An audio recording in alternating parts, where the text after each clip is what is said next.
Bangladesh premier league BPL এর ঢাকা পর্বের ম্যাচগুলোকে ঘিরে সকাল থেকে নানা নাটকীয়তা চলছে। এখন পর্যন্ত আমরা যেটি দেখতে পাচ্ছি যে দেখতেই পাচ্ছেন যে এখানে সেনাবাহিনী মোতায়েন করা হয়েছে। কিছুক্ষণ আগেই ম্যাচ না হওয়ার কারণে যারা খেলা দেখতে এসেছেন দর্শকরা তারা কিন্তু বিক্ষুব্ধ হয়ে উঠেছিলেন এবং সেনাবাহিনীর সঙ্গে আমরা দেখেছি ধাওয়া পাল্টা ধাওয়ার ঘটনা ঘটেছে। এর পাশাপাশি বিপিএলকে ঘিরে যে ব্যানার প্ল্যাকার্ড ফেস্টুন লাগানো হয়েছিল সেগুলো কিন্তু বিক্ষুব্ধ যারা দর্শক ছিলেন তারা কিন্তু ছিঁড়ে ফেলেছেন, তেমনটি কিন্তু আমরা দেখেছি। এখন এখানকার পরিস্থিতি নিয়ন্ত্রণে কাজ করছে সেনাবাহিনীর পাশাপাশি পুলিশ রয়েছে। সব মিলিয়ে বিপিএলের যে প্রথম ম্যাচটি আজকে ঢাকা পর্বের যে প্রথম ম্যাচ চট্টগ্রাম রয়্যালস এবং নোয়াখালী এক্সপ্রেসের যে ম্যাচটি সেটি এখন পর্যন্ত মাঠে গড়ায়নি। একটার দিকে এই ম্যাচটি মাঠে গড়ানোর কথা থাকলে এখন পর্যন্ত ম্যাচটি মাঠে গড়ায়নি। দ্বিতীয় ম্যাচ যেটি রয়েছে সেটিও এখন পর্যন্ত বলা হয়নি যে দ্বিতীয় ম্যাচটিও হবে কি না। দর্শকরা যারা বিভিন্ন জায়গা থেকে এসেছিলেন তারা কিন্তু বিক্ষুব্ধ। একটু বলবেন যে খেলা দেখতে এসেছিলেন, প্রথম ম্যাচ এখন পর্যন্ত শুরু হলো না, আপনারা কি বলেছেন?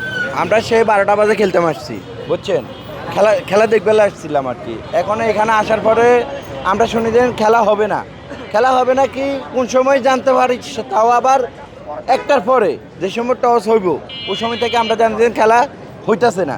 তা আমরা এখানে সবাই দাঁড়ায় আছি, খেলা হবে। এখন খেলা হয় না, আমরা না খাই না দেয় অনেক দূর থেকে আসছি, আমরা চাইলেও চলে যেতে পারি না।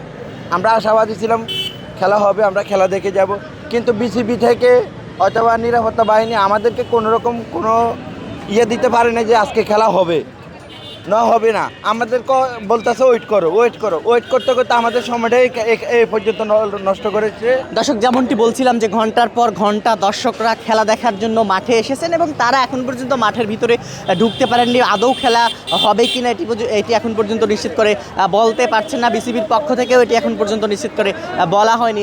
যেহেতু আমরা যেটি দেখেছি মূলত বাংলাদেশ ক্রিকেট বোর্ড বিসিবির যে পরিচালক অর্থ বিভাগের প্রধান এম নাজমুল ইসলাম, তার অব্যাহতি চেয়ে তার পদত্যাগ চেয়ে ক্রিকেটাররা তারা কিন্তু সকাল থেকেই অনড় রয়েছেন এবং ইতিমধ্যে আমরা যেটি জানতে পেরেছি যে বিসিবির পরিচালক এম নাজমুল ইসলামকে অব্যাহতি দেওয়া হয়েছে, সমস্ত কাজ থেকে অব্যাহতি দেওয়া হয়েছে সেটি কিন্তু আমরা জানতে পেরেছি। মূলত তার একটি বক্তব্যকে কেন্দ্র করে বাংলাদেশের যে ক্রিকেটাররা রয়েছেন তারা কিন্তু বিপিএল ম্যাচ আজকে এখানে খেলতে না এসেই তারা টিম হোটেলে সেখানে একটি সংবাদ সম্মেলন করেছেন।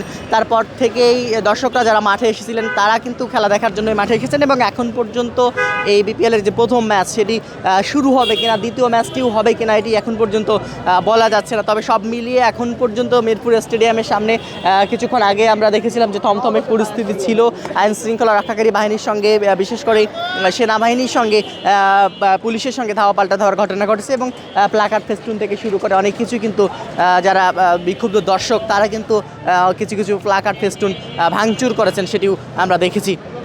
যেমনটি দেখাচ্ছিলাম বিক্ষুব্ধ দর্শকরা ব্যানার প্ল্যাকার্ড ফেস্টুন যেহেতু দীর্ঘ সময় ধরে ঘন্টার পর ঘন্টা অপেক্ষা করার পরও তারা খেলা দেখতে পাচ্ছেন না এবং খেলা কিন্তু মাঠে গড়ায়নি, সে কারণেই বিক্ষুব্ধ দর্শকরা এই যে দেখতে পাচ্ছেন যে ব্যানার প্ল্যাকার্ড ফেস্টুন এগুলো কিন্তু ভেঙে ফেলেছেন। আইন শৃঙ্খলা রক্ষাকারী বাহিনীর সঙ্গে তাদের ধাওয়া পাল্টা ধাওয়ার ঘটনা ঘটেছিল। থমথমে পরিস্থিতি এখনও বিরাজ করছে, সেনাবাহিনী মোতায়েন রয়েছে।